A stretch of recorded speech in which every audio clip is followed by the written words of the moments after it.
Hər vaxtınız xeyir əziz dostlar. Bildiyiniz kimi bu gün də Səlcuqlar və Atabəylər mövzusunu davam etdirərək Aran və Azərbaycan Atabəylərindən danışacağam. Belə ki, 1118-ci ildə Böyük Səlcuqlu Sultanı Məhəmməd Tapar vəfat etdi və nəticədə Səlcuqlu imperiyası yenidən taxt qovalarına meydan oldu.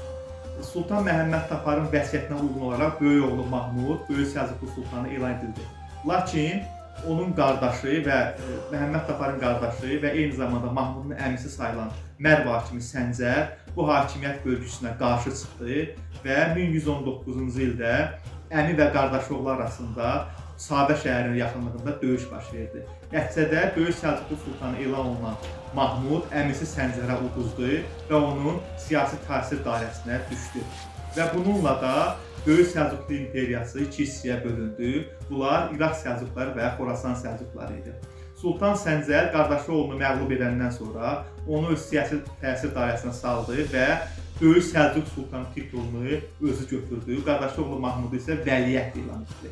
Və bunu həmin dövrdə zərb etdiyi sikkələrdə yazdırdı. Eyni zamanda Abbasi xəlifələrinə də bu hakimiyyət bölgüsünü təsdiq etdirdi. Bütün bunlara baxmayaraq Səncər Böyük Səlcuq Sultanı elan olunsa da faktiki olaraq parçalanan Xorasan Səlcuqlarına nəzarət edirdi. Yəni Səncərin Böyük Səlcuq Sultanı olmasına baxmayaraq onun faktiki idarə etdiyi ərazilər Xorasan daxil olmaqla imperiyanın şərq əraziləri idi.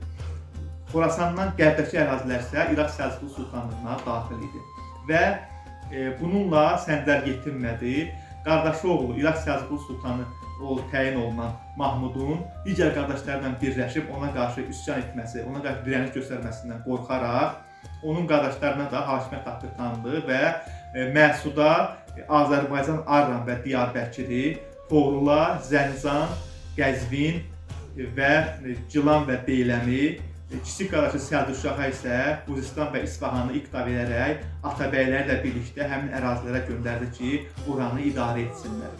Və bu il 1119-cu il eyni zamanda İraq Səlcuqlu Sultanlığına yanaşı Aran Atabəyləri də meydana çıxdı. Belə ki, hələ Sultan Mahmud Böyük Səlcuq Sultanı elan olunanda, hələ Sabə döyüşü baş verməmişdən 1119-cu ildə Aran məlikliyində Sultan Mahmudun kiçik qardaşı Toğrul Aran məliki idi, Aran Səlcuqlu məliki idi və onun atabəyi Əmir Gündoğdu idi. Əmir Gündoğdu Məhəmməd Taparın vəfat eləməsindən istifadə edib, gördü ki, Mahmud Böyük Səlcuqlu taxtına çıxıb və o öz tabeliyində olan atabəli etdiyi Toğrulu sultan elan edib, onun hakimiyyətini tanıyacağını bəyan etdi.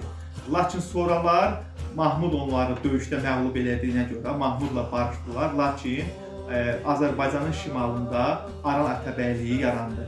Və Aran Atabəyliyi təkcə Azərbaycanın şimalını yox, vahid Azərbaycan torpaqlarını əhatə edirdi. Və Aran Atabəyliyi 1119-1153-cü illərdə fəaliyyət göstərdi və Azərbaycan ərazisində Azərbaycan Atabəyləri Eldənizədən əvvəl yaranan Atabəyliyi idi. Və bu Atabəyliyin digər Atabəylilərdən fərqi o idi ki, bütün Səlcuqlu imperiyasında olan 11 Atabəyliyin içində yeganə Aran Atabəyləri idi ki, bu Atabəylər sülalə Atabəyləri dövr idi və bunlar vərasət yolundan Atabəylər bir-birini əvəzləyirdi. Məsələn, bir Atabəy öldükdə onun vəsiyyəti üzərinə növbəti Atabəy Aran Atabəylərinə hakim Atabəy təyin olunurdu.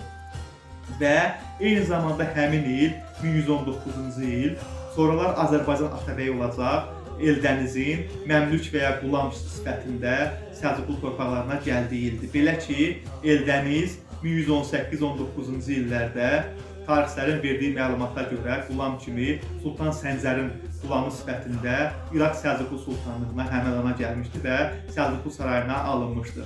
Və o, demək, Sultan Mahmudun hakimiyyət dövründə yox, Sultan Toğrulun, yəni Sultan Mahmud vəfat edəndən sonra 1131-1135-ci illər Toğrulun hakimiyyəti zamanı Sultan Toğrul öz xanımın Möminə xatunun təklifi ilə Eldənizi öz şəxsi məmlükləri sırasına daxil etdi və 1135-ci ildə Toğrul vəfat edəndən sonra Sultan Məsud, kiçik qardaşı İraq Səlcuqlu Sultanlığının hakimiyyətinə gələndən sonra Məsudun göstərişi və tapşırığı ilə Eldəniz vəfat edən Sultan Toğrulun oğlu Arslan Şahın Atabəyi təyin olundu və o Naxçıvana göndərilərək Azərbaycan Atabəyi təyin olundu. Lakin burada bir məsələ var ki, Eldəniz 1136-cı ildə yox, 10 il sonra 1146-cı ildə demək Azərbaycan Atabəyinə təyin olunmuşdu.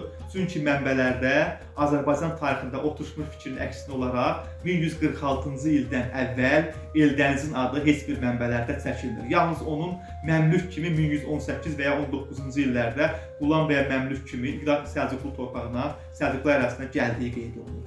Və 1146-cı ildə Eldəniz Naxçıvana gedərkən Azərbaycan Atabəyinə təyin olunmuşdu və Arslan Şah da onun himayəsinə verilmişdi.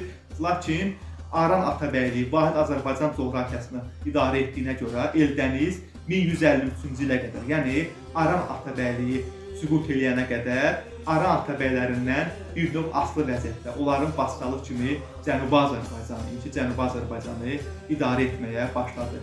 1153-cü ildə sonuncu Aran Atabəyi Xasbəy ibn Bələncər öldürüləndən sonra demək İraq Səlcuqlu Sultanı Məhəmməd Şah, Sultan Məhəmməd Aran Səlcuqlarının bütün ərazilərini, mülklərini Eldənizə verdi. Və Eldəniz bu 1153-cü ildən sonra məhz Aran və Azərbaycan Atabəyi titulunu qazandı. Və bu hadisə 1153-cü ildə baş verdi. Yəni Aran Atabəyləri 1153-cü ildə tarixə qovuşandan sonra Eldəniz bütün Vahid Azərbaycan torpaqlarına hakim oldu.